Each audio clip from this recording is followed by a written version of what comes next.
살다 보면 가끔씩은 건강검진을 필요로 할 때가 있습니다.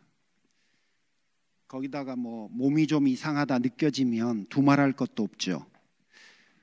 우리가 매일 타는 차도 정기검진을 합니다. 오일 체인지도 하고 바퀴도 갈아주고, 게다가 내가 타는 차의 엔진 소리는 내가 가장 잘 알잖아요. 근데 평소하고 조금이라도 이상하다 싶으면 금방 우리는 알아챕니다. 여러분, 신앙도 정기검진이 필요합니다. 나는 잘 가고 있는가? 내가 가고 있는 이 길과 방향이 맞는가? 나의 목표는 명확한가?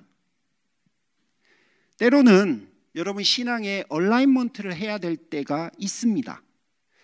사순절이 정말 딱 좋은 기간이에요. 여러분은 지금 신약 성경을 읽으면서 사실은 여러분 영성의 정기 점검을 하고 계십니다. 주일날은 설교를 통해서 앞으로 3주 동안 내 신앙의 얼라이먼트, 여러분 어긋나 있는 것을 바로 잡자는 거예요. 내가 뭔가 문제가 생긴 건 아니야. 그리고 나에게 내가 옳지 못한 곳으로 가고 있는 것도 아니에요. 만약에 그 정도가 느껴지면 여러분 하나님 앞에 정말 전심으로 나와야죠. 그러나 이게 0.1mm가 달라지면 여러분 지속적으로 그런 여정과 과정이 반복이 되면 문제가 생깁니다. 그래서 오늘 본문 마태복음 16장 24절 가지고 오늘, 다음 주, 그 다음 주 3주 동안 우리의 신앙 얼라이먼트를 한번 해보고자 합니다. 사실 이 본문은 7년 전에 한번 다뤘던 본문이에요. 본문에 대한 해석과 접근법은 달라질 수 없지만 여러분 그럼에도 불구하고 같이 좀 공유하고 싶습니다. 예수님께서 우리 같은 제자들에게 말씀하셨어요. 오늘 본문에 그렇게 되어 있어요. 제자들에게 말씀하셨다. 뭐라고? 나를 따르려거든, 즉 너희가 제자가 되고 싶거든, 다르게 표현하면 너희가 성도로 살려면, 이런 말이에요. 세 가지를 하라고 합니다. 자기를 부인해라. 두 번째는 십자가를 져라. 세 번째는 나를 따르라. 여러분 분명히 예수님은 공감 능력이 무척 떨어지는 분일 거예요. 여러분 이 부담스러운 이야기를 세 개를 한꺼번에 몰아놓고 그거를 목사들로 설교를 하라고 그러면 여러분 한꺼번에 해도 부담인데 3주에 나눠서 할 저는 얼마나 부담이겠어요. 원래 설교학 시간에는 성도들이 듣기에 이지한 내용을 설교를 60% 하라고 그래요. 그러니까 10주 중에 6주는 조금 이지하고 여러분을 인커리지하고 여러분을 축복하는 내용을 6번을 하라고 그럽니다. 그리고 권면을 하거나 조언을 하거나 충고를 하는 내용은 4번만 하라고 그래요. 그러니까 적게 하라는 이야기예요. 근데 앞으로 우리는 3주 동안 불편한 이야기 3번 해야 돼요. 제가 그거 끝나고 나면은 이지한 내용으로 지금 스케줄 잡고 있거든요. 그러니까 3주만 조금 부담스러워도 최선을 다해서 제가 이렇게 약하게 할 테니까 여러분 이해해 주시면 좋겠어요. 자, 오늘 첫 번째, 부인해라. 누구를 부인해라? 자기를. 여러분 이게 부인하라라고 하는 단어, 헬라어 단어가 아파르네사스테라고 하는 단어예요. 근데 아이고 또 우리 목사님 아는 그러려고 한 게 아니고 이 단어가 가지고 있는 뉘앙스를 설명해야 해요. 비덱이라고 하는 BDAG라고 하는 약자를 쓰는 헬라 그리스어 사전이 있어요. 근데 그 사전에 이 단어를 설명해 놨는데 여러분 이 단어가 신약 성경에 딱 3번밖에 안 나와요. 많이 쓰인 단어가 아니라 특별한 단어라는 거예요. 마태복음 16장 24절, 마가복음 8장 34절, 누가복음 9장 23절. 이 3번만 나오는. 그럼 무슨 말입니까? 이렇게 봐야 돼요. 여러분 이렇게 좀 해주실래요? 라고 요청하는 게 아니라 너희는 이렇게 해. 너 자신을 부인해 라고 되어 있는 거예요. 그러니까 굉장히 이 단어가 굉장히 어감이 스트롱해요. 그래서 더 부담스럽지만 그래도 접근해야 돼요. 너 자신을 부인해! 안 그러면 안 돼! 라는 게 지금 예수님이 이 단어에 담고 놓은 의미입니다. 계속 가보죠. 기독교 제자도에서 가장 기본이 되는 거는요, 자기 부인이에요. 여러분, 회심의 시작은 회개예요. 그 회개가 뭐냐면 주체를 바꾸는 거예요. 나에게서 하나님으로. 그러니까 나 하던 것에서 하나님으로 바꿔내는 게 바로 회심이에요. 그러니까 주어를 바꾸지 않으면 여러분 신실한 신앙의 삶을 살아가기가 무척 힘이 듭니다. 따라서 자기 부인의 과정을 거치지 못하면 신실한 신앙인의 여정을 걸어가기가 쉽지가 않아요.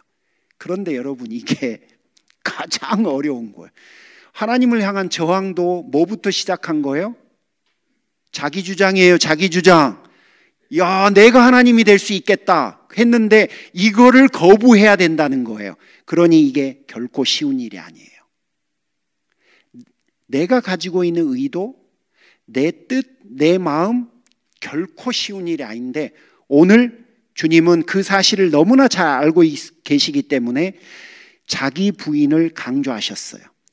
여러분 중에 예수님에 대해서 나는 진짜 진지해. 나는 예수님에 대해서 온전히 내 삶을 다 바치는 수준은 아니어도 나는 매주 교회에 가서 예수님에 대해서 듣고 예배 드리는 것에 대해서 관심이 있어. 그러면 여러분 자기 부인에 대해서 고민하셔야 돼요. 그러니까 이 이야기는 목사님들이나 선교사님들이나 아니면 교회 리더들에게만 준 게 아니라 여기 계신, 가만히 앉아 계신 여러분 모두에게 주신 거거든요. 자, 그러면 이제 우리가 자기를 부인하는 것이 어떤 의미를 담고 있는지 성경 안에서 추적하겠습니다. 오늘 본문 안에서 좀 볼 거예요. 오늘 본문 읽지는 않았어요. 하지만 여러분이 다 아세요. 13절에 주께서 질문하셨어요. 사람들이 나를 누구라 하냐? 말을 못해. 그럼 너희는 나를 누구라고 하느냐? 그때 누가 딱 대답을 하죠? 베드로. 뭐라고 해요? 주는 그리스도시요 살아계신 하나님의 아들이십니다. 이거 어떻게 알았을까요? 베드로가 어떻게 알았을까? 베드로가 어부예요. 우리 아버지도 어부예요. 우리 아버지 몰라요. 교회를 그렇게 다녔는데도 모르시거든. 근데 이 베드로는 어떻게 알았을까? 성경에 정확하게 예수님 말씀하셨어요. 뭐라고 해요? 예, 그거를 알게 하신 분은 하나님이시다. 하나님이 알려준 거예요. 그렇죠? 하나님의 생각이 베드로에게 온 거예요. 그랬더니 예수님도 딩동댕 하셨을 거야. 그런데 여러분 21절부터 분위기가 완전히 바뀌어요. 21절에 뭐라고 하시냐면 예수님이 내가 고난을 받고 죽임을 당할 거다.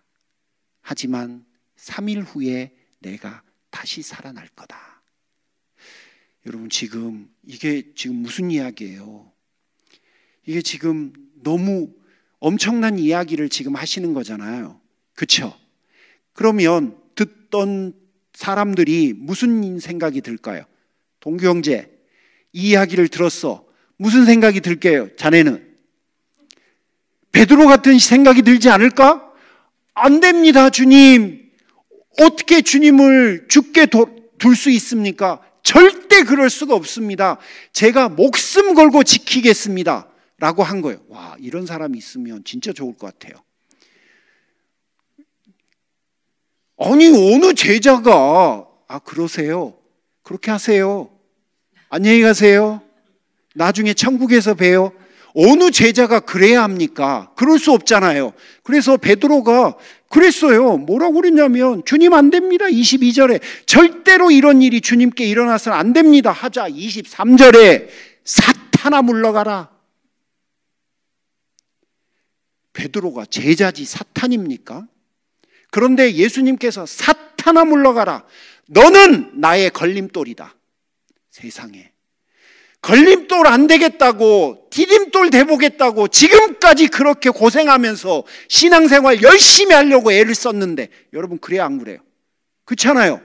그런데 내가 걸어온 길에 대해서 지금의 모습에 대해서 예수님이 지금 뭐라 하시냐면 사탄아 물러가라. 하루아침에 제자에서 사탄 되고 디딤돌에서 걸림돌이 돼요. 그 다음에 너는 하나님의 일을 생각하지 않고 사람의 일만 생각하는구나. 그리고 나서 오늘 본문이에요. 24절. 너가 나를 따라오려면 너를 부인해야 된다. 너를 부인해야 된다. 그러면 너를 부인해야 된다라고 하는 말이 오늘 본문에서 무슨 의미인지 찾아내면 돼요. 그렇죠? 자, 그러면 무슨 이야기일까요? 여러분 솔직히 베드로가 한 말의 의도는 주님을 위한 거예요. 맞죠? 만약에 제가 주님인데 나 죽을 거야. 어떻게 나 죽는다고 그랬는데 바이바이 그러거나 알겠어요. 우리 기도할게요. 그러고 가버리면 서운하죠. 얼마나 서운하겠어요. 그래도 베드로 같은 사람이 안 됩니다. 그러실 수 없습니다. 라고 한 명이라도 말을 해줘야 그래. 내가 그래도 제자는 잘 뒀지 그러지 않을까요? 안 그러겠어요? 아이 뭐 어떻게 옛날에 저희 부모님들이 또 우리 동네 어른들이 항상 입에 달고 사셨던 말씀이 있어요. 아이고 늙으면 죽어야지. 아휴 나 죽게. 그러면 진짜 놔두면요 이분 밥도 안 드세요. 뭐 해야 되는 거예요? 아이고 왜 그러세요 어르신. 아직도 사실 날이 창창한데. 농담하지 마. 내 나이가 90인데 뭘 더 살아. 그러면 아이고 백수는 채우셔야지. 그래 씩 웃으시고 식사하신다니까요. 사람은 다 그래요. 그래요 안 그래요? 예. 그러니까 여러분 솔직히 베드로가 한 거는 사실 맞는 거예요. 누구에게? 우리끼리는 맞는 거예요. 우리끼리는. 그런데 베드로 말이 예수님에게는 틀려요. 왜 틀려요? 진짜 베드로 말처럼 예수님이 십자가에 안 달리셨다고 한번 생각해 봐요. 그런 일이 벌어졌다고. 베드로가 막았어. 그래서 예수님이 죽으실 필요가 없고 다시 살아나실 필요가 없어졌어. 그러면 무슨 일이 벌어지는 거예요? 하나님은 거짓말쟁이에요. 예수님은 괜히 왔어. 괜히 왔어요. 괜히 하늘 영광 버리고 이 땅에 왔는데 짜잔 하고 마구간에까지 왔는데 여러분 그리고 말구유. 말이 말구유지 그게 뭔 줄 아십니까? 말구유가 뭐죠? 에? 말매기통이 여러분 로맨스 같이 느껴지죠. 우리는 그거 진짜 살아요. 시골 출신. 혹시 소 키워보신 분? 소 먹이통이 어떻게 생긴지 아세요? 진짜 더러워요. 물론 거기다가 말 먹이니까 이제 풀을 줬겠지. 소나 돼지는 안 그래요. 막 이것저것 다 거기에 뭐 니스로 깨끗하게 엄집사님이 사전에 예수님 오시기 전에 그거 막 니스 칠해놓고 또 뭐 거기에 안 그래요. 그냥 진짜 더러운 거 닥지닥지 붙어 있는 거예요. 여러분이 이따 식사하시고 나서 그릇 거기에 밥풀 묻어 있고 국 묻어 있고 고춧가루 묻어 있고 뭐 다 묻어 있는 거예요. 거기에 딱 눕힌 거예요. 내가 그러려고 사람이 된 게 아니에요. 그런데 베드로의 말이 이루어지면 즉 주님은 돌아가시면 안 됩니다. 절대 그렇게 두지 않을 겁니다. 라고 한다고 하면 여러분 하나님은 거짓말쟁이, 예수님은 괜히 오신 분이 돼요. 그리고 우리는 헐 되는 거예요. 우리는 하나님의 사랑받는 자녀로 살아갈 수가 없어요. 나는 평생 동안 사단의 종노릇하면서 인생을 마칠 수밖에 없어요. 그런 상태로 우리는 영원히, 우리의 후손들은 그렇게 살아가고 말 거예요. 제가 이 아이들을 두고 편하게 눈을 못 감을 거예요. 제가 제 아내를 두고 제가 먼저 죽기로 했어요. 제가 먼저 눈을 못 감을 거예요. 우리 부모님을 못 떠나보낼 거예요. 왜? 확신이 없으니까. 지금 베드로가 한 말은 그런 의미예요. 안 됩니다. 우리 귀에 들리기에는 멋진 말이야, 옳은 말이야. 하지만 하나님의 생각에는 완전히 잘못된 말이에요. 따라서 자기를 부인하라라고 하는 말은 자기의 생각을 부인하라, 자신의 의견을 부정하라 라는 이야기예요. 그러면 내 생각과 내 의견을 부정하고 뭘 하라는 거죠?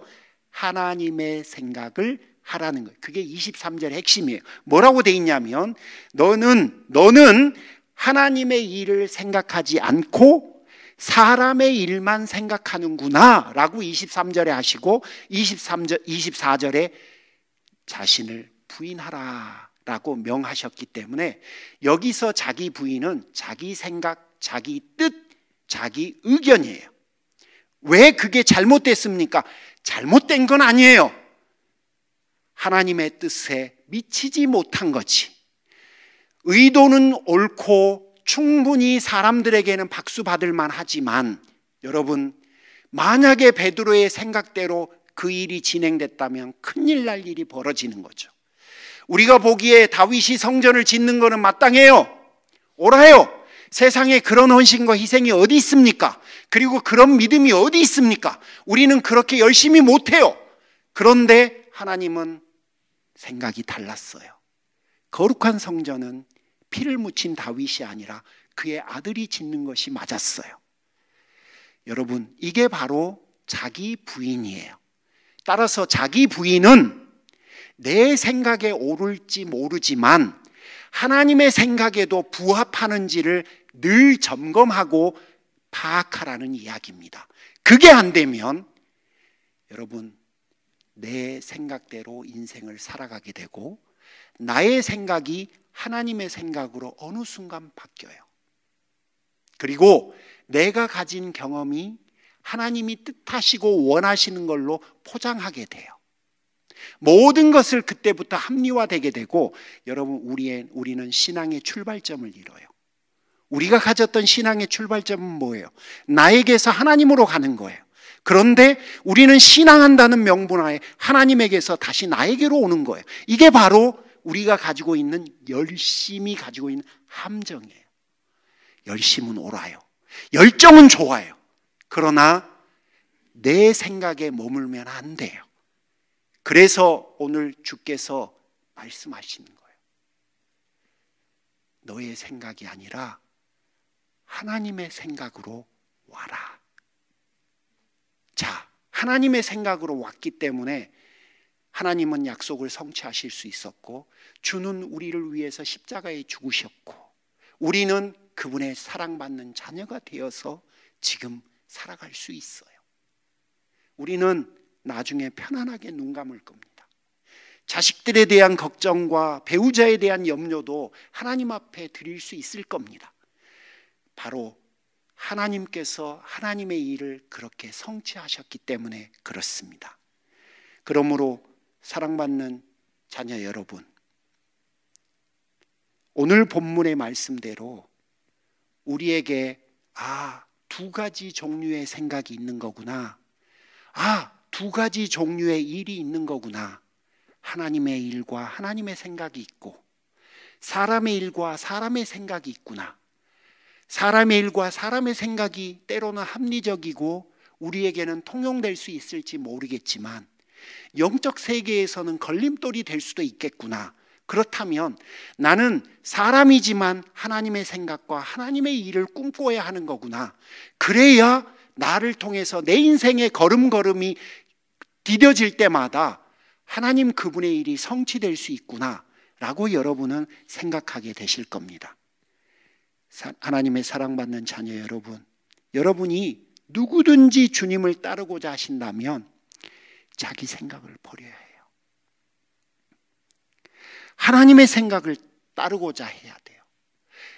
처음부터 그렇게 될 수 있는 건 아니에요. 그러려고 애를 써야 돼요. 하나님 하면서 나는 죽고 예수로 살겠다고 했던 그 바울의 심정과 동일하게 하나님, 나는 이게 옳은 것 같은데 혹시 이게 하나님의 생각과 다를 수도 있는데 라고 하면서 그분에게 끊임없이 물어야 해요. 여러분, 인생을 살면서도요, 여러분이 경험이 많아지시고 지식이 많아지시잖아요. 그러면 진짜 함정이 커져요. 내가 원하는 대로 하고 싶고 그대로 잘할 수 있다고 생각해요. 그리고요, 더 큰 함정이 뭔지 압니까? 내 생각대로 인생이 안 되잖아요. 그러면 분노해요. 두려워해요. 어떻든 내 생각과 그 다음에 내 삶을 통제하려고 어떤 방식이든 찾아요. 여러분, 그게 뭔지 아십니까? 그게 하나님을 떠나는 여정이에요. 자기 부인을 하라고 그랬지 하나님이 불순종하라고 불신앙으로 가라고 하진 않으셨어요. 내가 가지고 있는 생각이 하나님의 생각과 맞는지, 내가 가지고 있는 뜻이 하나님의 뜻과 맞는지를 점검하라고 그분이 나에게 말씀하셨지, 자기 확신 가운데 하나님이 아닌 너가 주인이 되는 인생을 살라고 하신 적이 없어요. 게다가 여러분, 어떻게 하다 보면요, 우리는 솔직히 좀 딴 생각이 들어오기도 해요. 그게 뭐냐면, 나네! 연습 많이 했는데 별로 효과가 없는, 삐지는 거예요. 하나님이 삐지라고 지금 자기 부인하라고 한 게 아니에요. 자기 부인을 하라는 거지 삐지는 것도 아니고요, 포기하는 것도 아니고요, 불신앙으로 가는 것도 아니고요, 불순종으로 가는 것도 아니에요. 이 모든 것들은 다 자기 부인하고 달라요. 아, 불편하고 부담스러워서 안 하랍니다. 차라리 여러분, 하나님이 그러라고, 주께서 그러라고 지금 이 이야기를 하고 있는 게 아니에요. 여러분, 솔직히 베드로는 조금 억울할 거예요. 왜냐하면 그는 예수님을 따르기 위해서 그물까지 버렸던 사람이거든요. 자기의 생업까지 버린 사람이에요. 그러나 그는 겉으로 보이는 생업은 버렸지만 자기 생각이나 자기 중심적 태도는 아직 못 버리고 있는 거예요. 그래서 예수님은 그 베드로에게 얼마나 귀하고 사랑스러운 마음을 품었으면, 베드로야, 그물까지 버린 베드로야, 나를 위해서 생업까지 버린 베드로야, 이제 자기 부인의 과정을 거쳐야 되는 거야. 그래야 베드로야, 너가 진짜 멋지고 행복해질 수 있어. 사실 지금 예수님은 베드로에게 더 복된 길을 제안하고 있는 거예요. 나는 이렇게까지 했는데 예수님이 나한테 그러실 수 있어요가 아니라, 진짜 그 베드로가 귀하니까, 여러분, 세상에 주를 따르겠다고 자기 직업까지 버리는 사람이 세상에 몇이나 됩니까? 별로 없어요. 너무너무나 그 베드로가 귀하니까 그 베드로를 그대로 내버려 두지 못하시는 거예요. 그리고 강하지만, 너무 부담스럽지만 해야만 하는, 가야만 하는 그 길, 자기 부인의 길을 지금 알려주고 계시는 거예요. 여러분이나 저도 주님을 따르기 위해 많은 것을 이미 버렸습니다. 그런데도 여전히 우리가 자기 생각으로 똘똘 뭉쳐 있다는 사실이 솔직히 좀 아픕니다. 우리는 주를 위해 생업을 바꿀지언정 자기중심적 태도는 여전히 못 바꾸는 거예요. 주를 따르기 위해 그물을 버린 우리인데 이것으로 끝나 사탄아 물러가라라고 하는 꾸중을 듣고 있는 상태가 되면 안 되잖아요. 여러분, 우리가 주를 위해 지금 어떻게 살고 있고 우리가 주를 위해 얼마나 많은 것들을 포기하는데 이게 말이 됩니까? 그러므로 자기 부인의 삶을 함께 걸어갔으면 좋겠습니다. 그러면 자기 부인의 삶은 어떻게 하는 겁니까? 여러분, 되게 간단해요. 전적으로 그분을 의지하면 돼요. 모든 사항들마다. 그래서 옛날에 청교도 신학자들은 뭐라고 하시냐면 물건 살 때도 기도하고 사세요 라고 하셨어요. 그러면 주장로님 가게는 이제 주장로님 가게가 아니구나. 김경희 집사님 가게는 힘들어요. 이 손님이 와갖고 빨리빨리 사갖고 가야 되는데 주여 이거를 사야 합니까 말아야 합니까? 옛날에 청교도 신학은 다 그랬다니까요. 그리고 응답이 와야 돼요. 한참을 기다려야 돼. 응답 안 와? 그럼 놓고 가야 돼요. 응답 올 때까지. 옛날엔 그랬어요. 그러라고 한 거예요. 그거는 바로 이런 걸 의미해요. 주를 의지하라는 겁니다. 전적으로. 네, 좀 정직해져 볼까요? 여러분, 진짜 의사결정을 주께 물어보고 하십니까? 한 발 내디딜 때 그분을 신뢰하며 내딛습니까? 일단 내딛고 보죠. 그렇죠? 일단 의사결정하고 해주시면 할렐루야, 안 해주시면 기도하면 되지 뭐. 우리 그러지 않습니까? 그거는 자기 부인의 과정을 걷고 있는 성도의 모습과는 거리가 좀 멀어요. 굉장히 복잡해질 것 같아요, 목사님. 절대 안 복잡해요. 이게 훨씬 쇼컷이에요. 그러므로 여러분, 매사를 하나님을 의지하십시오. 그게 바로 자기 부인의 과정을 걷는 사람들의 선택이에요.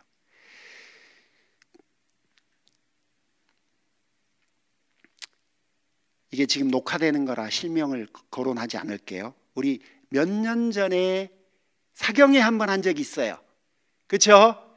그때 제가 부임해서 사경회 한 번밖에 안 했으니까 그분 누군지 기억나시죠?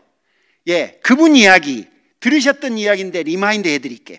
인천에서 개척해서 고생하고 건축원금까지 다 만들어서 건축하기 전에 하나님 앞에 허락받으려고 기도원 갔어요. 한국교회 옛날 목회자들 다 이렇게 했어요. 무조건 기도원에 가서 하나님 앞에 허락 맡았어요. 그런데 하나님께서 건축하지 말라고 하시는 거예요. 그걸 어떻게 압니까? 여러분 질문이 생기시죠? 오래 기도하면 다 알아요. 다 느낄 수 있고 확실히 깨달을 수 있어요. 물론 2번, 3번 더 확인했지만 어떻든 여기까지 어떻게 왔는데 이분이 건축을 포기할 수 있겠어요? 그래서 아니에요, 하나님 건축하게 해주세요. 때를 썼는데 하나님이 완고하시더래요. 하나님께 그것도 거절당하니까 그럼 하나님 건축만 하고 떠나겠습니다 했더니 NO 그러시더래. NO, 너는 거기까지만 해. 넌 거기까지야 라고 하는 거예요. 그러니까 똑같은 거지. 다윗하고 솔로몬하고 마찬가지인 거예요. 근데 이분이 너무너무 낙심이 돼갖고 그럼 하나님 증거를 보여주십시오. 방금 저 나무에 잎이 떨어졌는데 하나님이 진짜로 제가 떠나기를 원하시면 저 나뭇잎 다시 붙여주세요. 이런 억지가 세상에 어디 있어요? 말도 안 되는 억지. 이거 안 하겠다는 거잖아요. 그런데 조금 있다가 나뭇잎이 쭉 올라가서 가지에 딱 달라붙더래요. 너무너무 놀라워서 가서 봤더니 여러분 원래 나뭇가지에 거미가 붙어 있었는데 바람이 부니까 얘가 나뭇잎이 떨어지니까 바람하고 나뭇잎하고 같이 떨어지면서 살랑살랑 했는데 얘가 정신 차리고 다시 거미줄을 쭉쭉쭉쭉 잡고 또 올라가면서 딱 붙은 거예요. 되게 웃기는 이야기죠.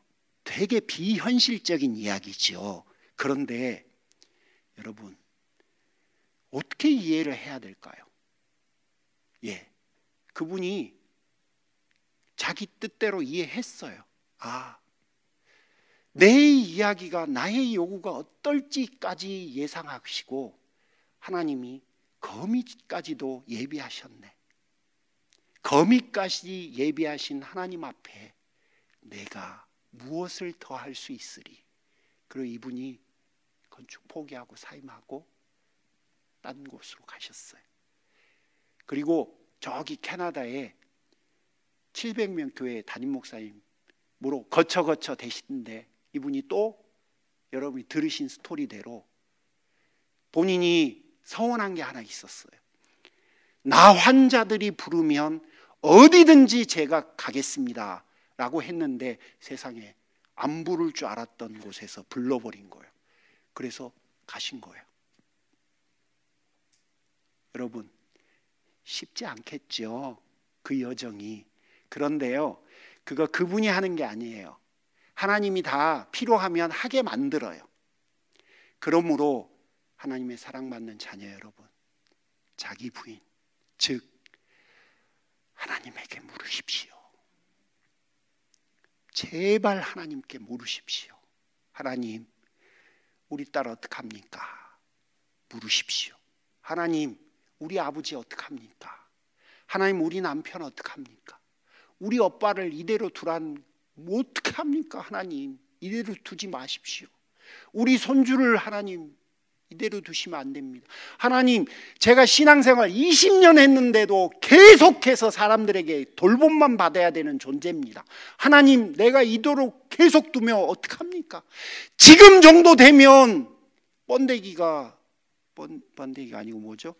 서당깨가 풍월도 읊어야죠. 하나님, 저도 좀 이제는 독립하게 해주십시오. 내 신앙이 이제 조금은 주체적으로 누군가를 섬기는 사람이 될 수도 있게 해주십시오. 여러분, 그럴 필요가 있습니다. 우리 이 시간 다 함께 같이 기도하고 싶은데, 그 기도 한번 아시죠? 하나님, 저를 불쌍히 여기시고 저에게 긍휼을 베푸시고, 하나님, 제가 자기 부인과 또 내 생각을 버리는 그 과정, 하나님의 생각을 찾아가는 그 과정을 같이 걸어갈 수 있도록 도와주십시오. 우리 합심해서 같이 한번 통성으로 기도하겠습니다. 하나님, 귀한 예물을 드렸습니다. 하나님께서 받으시고 축복해 주옵소서. 사랑하는 우리 두 아들 메이슨과 하나님 병준이에게 날마다 은혜를 베풀어 주실 줄 믿습니다. 사랑하는 동규 형제가 함께 했는데 귀한 형제에게도 날마다 기름 부으심이 함께 하시옵소서. 사랑하는 자녀들을 축복합니다. 너무너무 멋진 자녀들, 귀하디 귀한 우리 부모님들, 내 배우자들, 그리고 내 귀한 형제 자매들, 그 모두에게도 하나님께서 은혜 위에 은혜를 더하여 주옵소서. 이제는 우리 주 예수 그리스도의 은혜와 하나님 아버지의 그 극진하신 사랑하심과 성령님의 감화 감동 내주 충만 역사하심이 내 자신을 부인하고 하나님을 의지하는 여정을 걷기로 결단하는 사랑하는 모든 성도들에게 지금부터 영원토록 함께 하시기를 간절히 축원하옵나이다. 아멘.